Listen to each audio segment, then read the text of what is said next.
Assalamualaikum warahmatullahi wabarakatuh. Bismillah, alhamdulillah, wassalatu wassalamu ala rasulillah wa ala alihi wa sahbihi wa mawala.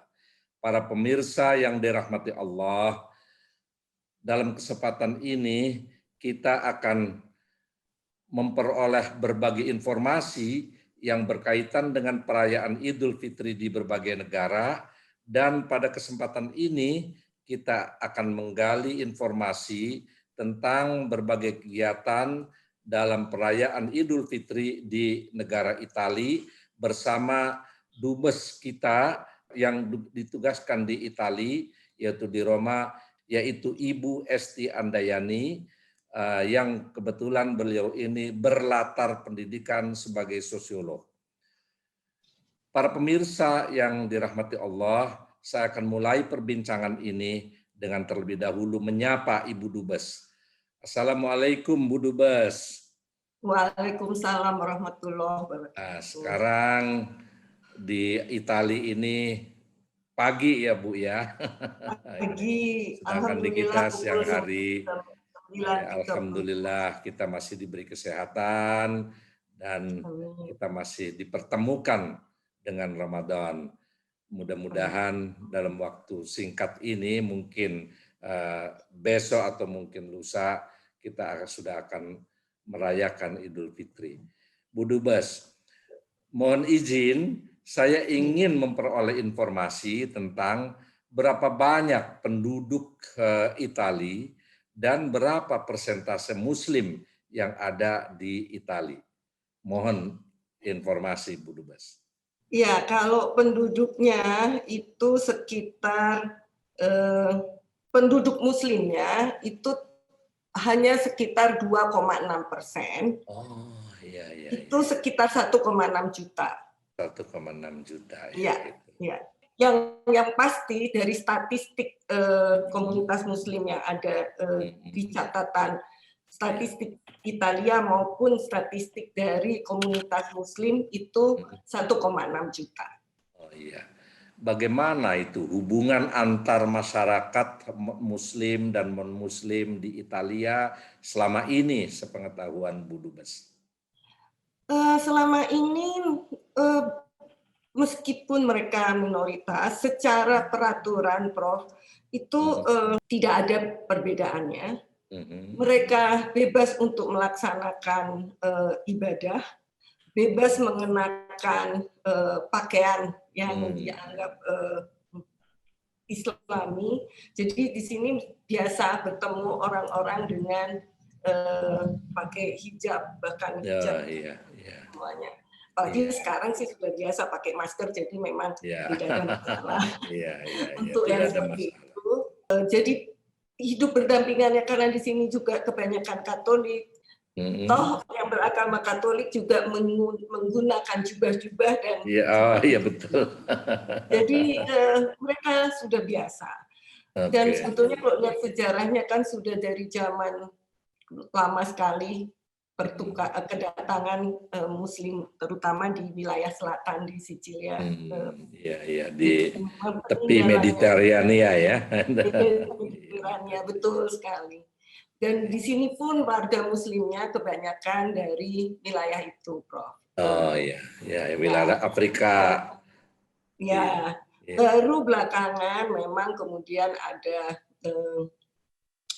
imigran itu mulai tahun 90-an terjadi konflik di Timur Tengah, memang kemudian juga. Lalu ada dari Asia Selatan, itu kebanyakannya dari Bangladesh, seperti itu. Oh gitu, ya. Kemudian di dalam penyelenggaraan atau pelaksanaan ibadah, apakah mereka punya tempat-tempat ibadah, misalnya masjid-masjid itu di beberapa daerah, termasuk di Roma sendiri itu, bagaimana itu, Pak? Di Roma itu, Prof, ada masjid yang besar sekali, namanya Grand Mosque. Memang tahun 95 baru selesai dibangun awal tahun 90-an. Memang biaya terbesarnya dari Saudi. Ya betul. Pemerintah Saudi Arabia, boardnya itu, pemimpin dari Grand Mosque-nya itu memang berganti-ganti. Sekarang kebetulan memang Grand Sheikh-nya itu dari Saudi, tapi sebelumnya itu dari Maroko. Sebelumnya lagi, jadi memang berganti-ganti. Dan kami sebetulnya di sana ada semacam anggota diplomatik. Sekarang tidak terlalu aktif, tapi dulu itu ada dari negara-negara OKI yang bersama-sama ikut memelihara kelangsungan Masjid Grand Mosque ini. Cukup besar, sekitar 3.000 meter persegi. Waduh, lengkap dengan aulanya, dengan ada perpustakaan yang cukup besar, nyaman, ada untuk melakukan pertemuan-pertemuan. Jadi kami kadang-kadang sebelum COVID kami bisa menyelenggarakan nuzul Quran di situ, atau hari-hari besar kita minta izin menyelenggarakan di situ bisa. Kemudian ada komunitas Islam Indonesia yang namanya Iqra untuk mengaji, itu bisa memakai dan difasilitasi, yang kemudian ternyata murid-muridnya tidak hanya anak-anak Indonesia, tapi kemudian juga banyak anak-anak seperti itu, Prof. Menarik sekali. Nah, ini berkaitan dengan perayaan-perayaan Hari Besar Islam dan misalnya Tahun Baru Islam dan semacamnya itu. Apakah komunitas Muslim di Italia juga melakukan hal yang seperti itu? Dan mohon gambarannya itu, Bu Dubes. Iya, sebetulnya kalau satu lagi komunitas yang cukup besar, ada masjid lagi di Milan yang cukup besar, itu dari komunitas Muslim yang disebut Quraisy. Saya lupa singkatan apa, tapi dipimpin oleh Imam Yahya Pahlavi sini. Dia orang, ayahnya dia lahir sudah Islam karena ayahnya memang orang Italia. Asli Italia ya. Ayahnya sih mu'alaf Islam, tapi istrinya orang Jepang yang akhirnya juga menjadi mu'alaf Islam. Jadi dia lahir sudah orang Islam. Quraisy itu Comunità Religiosa Islamica, ya. Pakai bahasa Asosiasi Italia. Muslim. Beliau ini, komunitas inilah yang biasanya hari-hari besar mengadakannya. Tapi memang kalau ditanya apakah inklusif semua, biasanya komunitas-komunitas, Prof. Jadi misalnya di Milan itu ada komunitas Mediterania, jadi Afrika Utara gitu. Tapi ada lagi komunitas Muslim yang misalnya Asia Selatan. Nah, teman-teman kita yang Indonesia menyelenggarakan juga sendiri. Ada yang di Milan, ada yang di Roma atau di tempat-tempat lain. Alhamdulillah tahun ini, Prof, karena justru COVID, KBRI menyelenggarakannya secara daring, online. Akibatnya justru bisa menyatukan yang biasanya mereka sendiri-sendiri di kota-kota. Semacam blessing in disguise ya. Betul, Prof. Kita bisa melakukan kayak seperti kemarin nuzul Quran dengan yang melakukan khotbahnya dari khotbah atau apa istilah itu dari tausiah gitu ya. Dari Indonesia sebetulnya beliau dulu di Kairo juga, tapi sudah kembali ke Indonesia, sudah selesai doktornya, itu Dr. Ikhwani. Jadi sekarang dia di Universitas di Lampung. Betul. Iya, jadi waktunya berbeda-beda, tapi semuanya bisa sama-sama mendengarkan tausiah mengenai nuzul Quran dan sebagainya, itu menyatukan di seluruh yang sebelumnya masing-masing di kota-kotanya sendiri-sendiri, komunitas Indonesianya. Tahun ini kita bisa melakukan bersama-sama melalui daring. Alhamdulillah ini. Ya, kemudian yang berkaitan dengan Ramadan ini, kegiatan-kegiatan Ramadan komunitas Muslim di sana itu bagaimana, serta bagaimana sikap atau semacam pandangan komunitas non-Muslim Italia terhadap apa yang dilakukan oleh kaum muslimin dalam kegiatan Ramadan.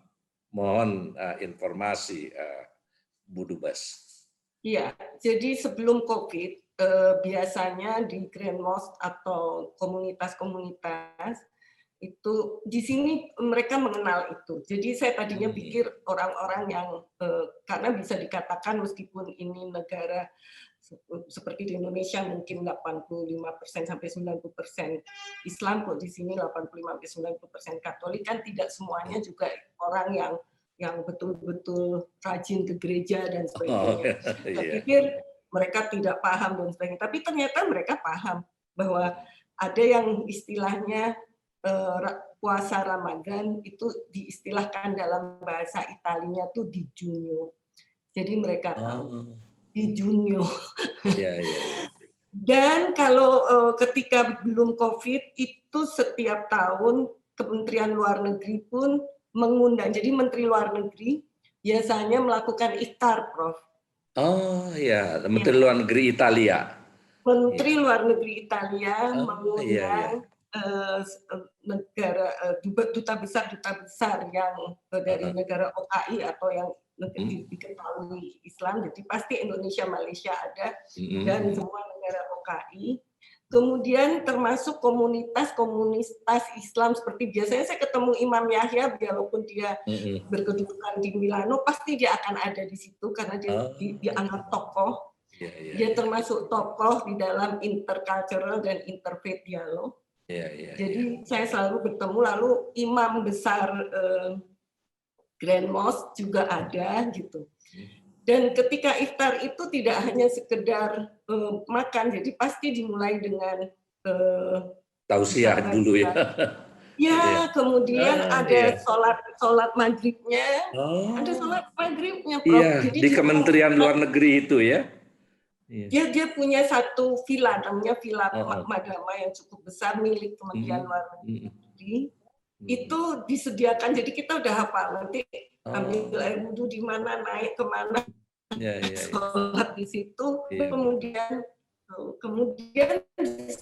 dia macam-macam dengan justru dengan nyamannya kita menyampaikan bahwa kami agama Islam sekarang sedang melakukan apa, kegiatan bagaimana. Lalu kalau ada keluhan-keluhan, karena tetap ada, Prof, kadang-kadang di beberapa tempat kaum Islam yang agak tertekan dan oknum tertentu. Itu justru kita nyampaikannya melalui Menteri Luar Negeri bahwa kita punya keprihatinan karena kami dan mereka biasanya Menteri Luar Negeri sangat terbuka dan dia akan mengatakan akan kami sampaikan kepada gitu. Komunitas itu atau pimpinan di situ. Pimpinan dari atau komuna yang bertanggung jawab atas wilayah itu yang tidak toleran. Oke. Menarik sekali itu ya. Kemudian begini, Bu Dubes, kan di akhir Ramadan itu kaum muslimin itu menyelenggarakan sholat Idul Fitri, dan sebelum sholat Idul Fitri itu juga membayar zakat, itu zakat fitrah maksud saya. Itu bagaimana itu pelaksanaan hal seperti itu di dalam masyarakat Muslim di Italia? Ada kalau yang jelas kami selalu pergi ke Grand Mosque. Di situ ada penyelenggaranya, ada panitianya dan sebagainya. Termasuk kalau tahun lalu sih tidak ada sholat Id, tapi kami dengar tahun ini di Grand Mosque ada sholat Id. Meskipun biasanya sholat Id itu tiga kali sholat Id. Tahun ini dengan protokol kesehatan yang sangat ketat hanya akan ada sekali. Biasanya sih pertama itu khotbahnya bahasa Arab, terus sholat yang kedua khotbahnya bahasa Itali, nanti sholat yang ketiga bahasa Arab lagi. Makanya kami di KBRI juga menyelenggarakan biasanya, Prof. Gitu. Sholat Id dengan tahun khutbah bahasa lalu, Indonesia gitu ya. Ya, supaya khotbahnya bisa bahasa Indonesia. Iya. Jadi dan di Milan yang kota besar dan banyak warga Indonesianya juga mereka mengadakan. Yang menarik, Prof, rupanya komunitas Muslim Indonesia di Milan itu cukup kompak, panitia-panitianya. Jadi mereka mengatur untuk tadi zakat, fitrah dan sebagainya dilakukan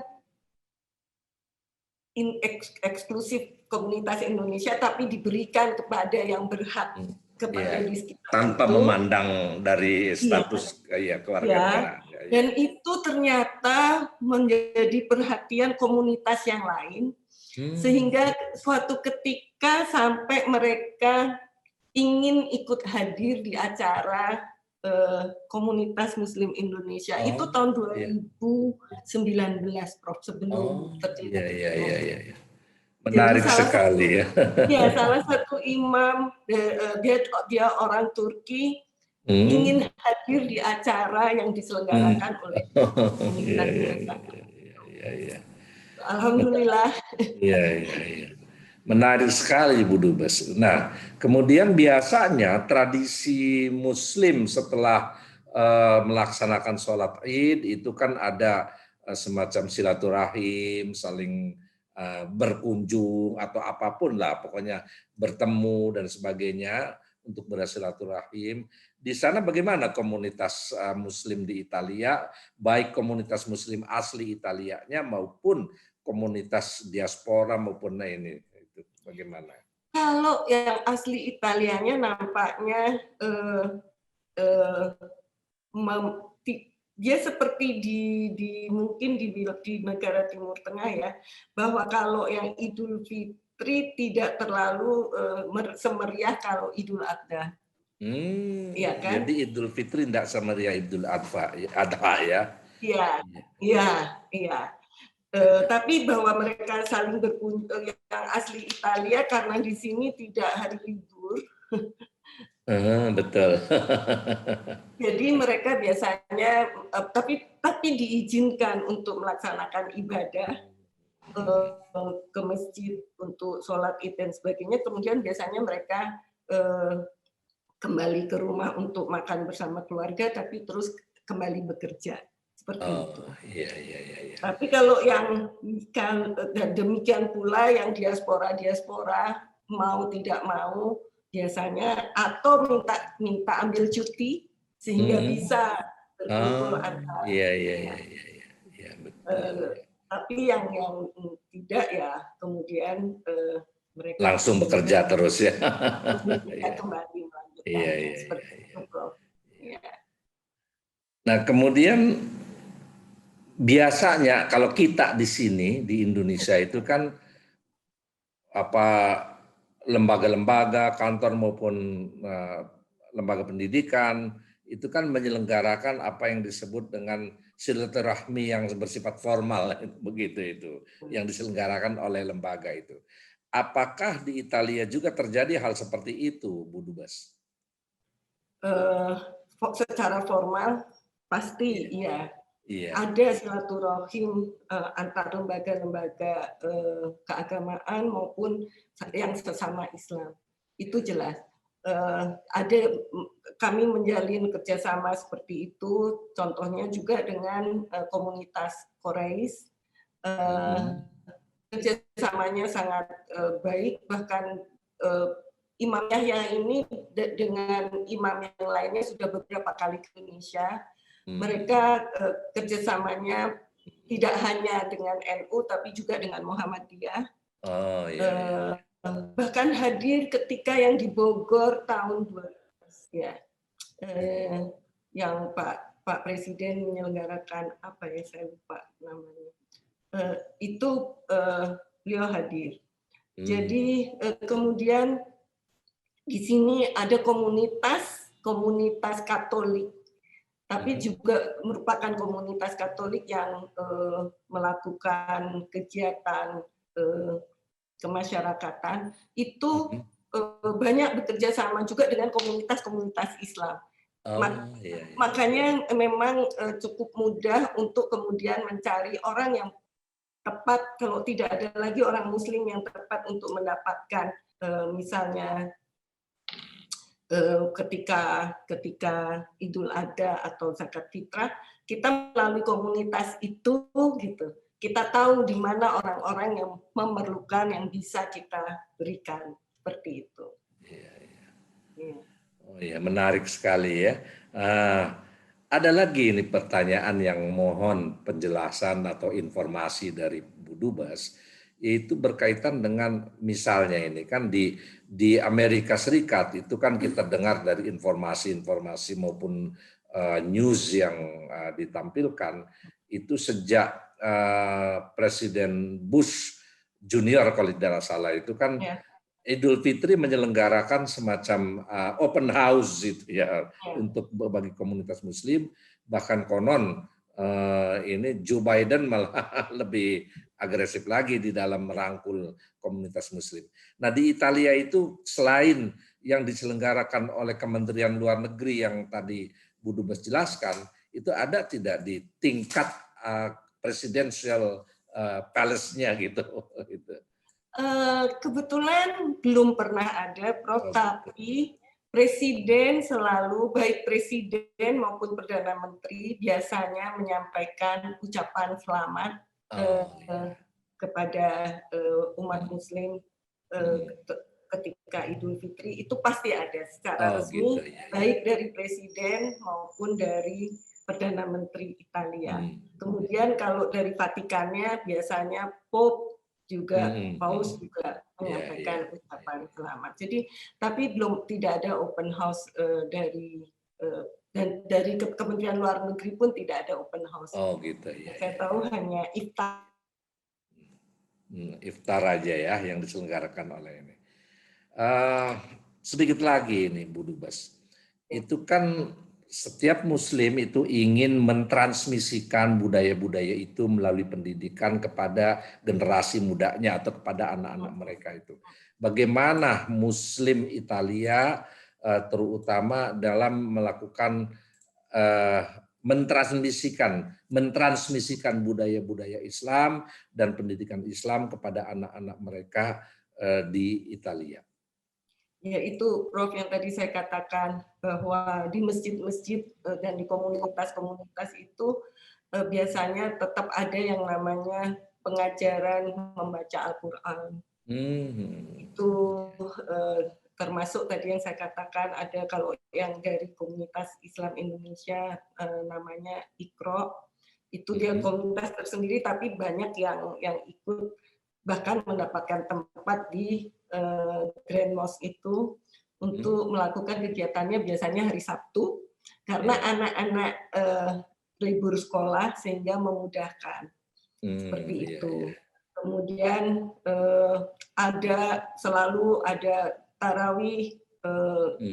Kalau ke komunitas kami biasanya kalau Ramadan seperti ini memang kita menyelenggarakan semacam yang namanya Ramadan penuh berkah. Jadi termasuk di situ ada khataman Al-Quran dari 30 juz, 30 hari seperti semacam itu. Tadarus ya kalau di kita ini. Ya, tadarus.